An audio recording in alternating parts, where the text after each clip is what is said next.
Welcome back to The Explainer. Today, we're diving straight into the chillingly practical philosophy of Epictetus, and honestly, a concept that completely redefines what it means to be free. You know that feeling when you're just totally overwhelmed by the unpredictability of life? The traffic, the economy, what your coworkers think of you? Well, nearly 2,000 years ago, right in the middle of the cutthroat, unpredictable Roman Empire, a former slave-turned-philosopher laid out a blueprint for inner peace. And it's so incredibly powerful that it literally forms the foundation of modern cognitive therapy today. We're unpacking his most famous teaching, the dichotomy of control. We're going to see exactly how drawing one single, immovable line in your life can stop anxiety in its tracks and give you your power back. So, imagine walking into a classroom and the teacher clears their throat, looks you dead in the eye, and just drops this massive structural fact about the world. No warm-up, no fluff. That's exactly how Epictetus, or actually his student Arian who recorded all of this, opens the Enchiridion. Some things are within our power, while others are not. Boom! He puts it right at the front door. Every single thing in his philosophy flows from this one undeniable premise. Honestly, if you only take away one thing from this explainer, make it this. There is a hard, definitive line between what you can control and what you can't. Your entire peace of mind, your happiness, your absolute freedom, it all depends entirely on which side of that line you choose to invest your emotional energy. Okay, let's look at what that line actually looks like in practice. There is an absolute dividing line between the activities of your mind that you command and the external factors that you just don't. On one side, we have what's our own doing, right? Our opinions, our impulses, our desires, and our aversions. These are the functions of your reasoning faculty. You choose what to believe, what to want, what to avoid. On the exact opposite side, we have what is not our own doing, the externals. We're talking your property, your reputation, political offices, whether people actually like you, whether it rains on your wedding day, and yeah, even your own body. Now, this isn't just some gentle suggestion for a stress-free weekend. Epictetus argues this is a structural fact about the universe, and almost all of our human suffering comes from pretending that this fact just isn't true.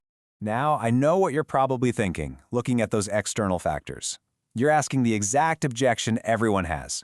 Wait a second, my arm is literally attached to me, I move it when I want to. How on earth is my body not mine? It's the most common hurdle when getting into Stoicism. So let's answer it with Epictetus's unyielding, honestly brilliant logic. It goes like this. If you truly 100% controlled something, no one and nothing could ever take it from you or alter it against your will. And this perfectly illustrates his point. You can exercise every single day, you can drink those expensive green juices, and get your full 8 hours of sleep, sure. But because you cannot guarantee perfect health forever, you do not have the final say over your own body. Disease, freak accidents, simply aging, they can all strike without your consent. Like Epictetus points out, if you want your body to be perfectly healthy forever, you are desiring something that is simply not up to you to obtain. Your body is playing by the rules of nature, not the rules of your own will. And that same unsentimental logic applies to everything else out there. Take property and reputation. Sure, you can lock the doors to your house, but you can't stop a flood, or a fire, or a massive market crash. Eventually, even death will separate you from your belongings. And reputation? Wow, that is perhaps the most dangerous trap of all. You can act with absolute perfect honor, but you cannot force others to interpret your actions honorably. You certainly don't own the minds of the people gossiping about you. Your reputation literally lives inside other people's heads. It is entirely outside your jurisdiction. Which brings us to a massive paradigm shift. And this is the core teaching we really see highlighted in Chapter 5 of the Enchiridion. The fundamental insight is this. It is not the things themselves that disturb people, but their judgments about the things. Historically, remember, Epictetus was speaking to Romans dealing with crazy things. Exile, execution, plague. Very real, terrifying stuff. Yet his key insight holds up perfectly today. The world doesn't break you, your judgment about the world does. If you get cut off in traffic, the event itself is literally just metal boxes moving on asphalt. The disturbance comes entirely from your judgment that screams, "This driver is a jerk and my commute is ruined." But this realization is actually incredibly liberating. Because your judgments belong to you, you are never truly powerless. So where does your actual power live? It's in this Greek concept called prohoresis. Basically, it's your faculty of rational choice. Think of it as the inner citadel of your reasoning faculty. No tyrant, no terrible boss, no random twist of misfortune can ever breach those walls. It is the core you that remains free, regardless of external chains or financial ruin or sickness. When Epictetus says externals aren't in our power, he is absolutely not telling us to be emotionless robots. Not at all. He's telling us to anchor our entire identity right here, in the part of us that reason governs. Let's break that down a bit more, looking at the 4 internal functions of prohairesis, because this shows us exactly how to intercept automatic thoughts before they spiral into destructive emotions. First up is opinion. That's your assent to an impression. An automatic thought arrives, but you choose whether to actually buy into it. Second is impulse, the tendency to act. You feel an urge, but you can examine if it's reasonable before doing anything. Third is desire, what you want for the future. And Epictetus is brutal about this. Only desire what is up to you, like acting with integrity. Desiring things outside your control, you're just setting yourself up for fear and manipulation. And finally, aversion, wanting something not to happen. Turn your aversion away from external stuff like poverty or unpopularity, and avert yourself only from vice, things like cruelty or dishonesty, things you actually control. Now, what's really fascinating here is how Epictetus views all those externals we stress about. He considers health, wealth, and reputation as indifferent game pieces. The Greek word is adiaphora. Now wait, he doesn't mean you shouldn't care about them at all. He means they are indifferent to your moral virtue. Having $1 million in the bank doesn't make you a good person, and going bankrupt doesn't make you a bad one. They're just convenient to have. The only thing that actually matters is how you play the game. When you lose, are you responding with rage and despair, or with courage, acceptance, and integrity? The pieces come and go, but you, the player, remain. To really drive this home, he uses this incredibly vivid metaphor about how to interact with these game pieces. He says life is like a banquet. Imagine you're at a dinner party. When the universe passes you a dish of good fortune, maybe it's a great job, a loving relationship, good health, take a moderate share and enjoy it. But if it passes you by, don't lunge across the table for it. If it gets taken away before you're done, politely let it go. You don't own the dish, you're simply a guest at the table. It's all about having strategic clarity on exactly where your control begins and ends. To see how intensely practical this is, let's walk through a Stoic day in the life. Let's see how you actually do this. Step 1. Morning. You wake up and see an email that your big project was rejected. Step 2. The commute. Someone aggressively cuts you off in terrible traffic. Step 3.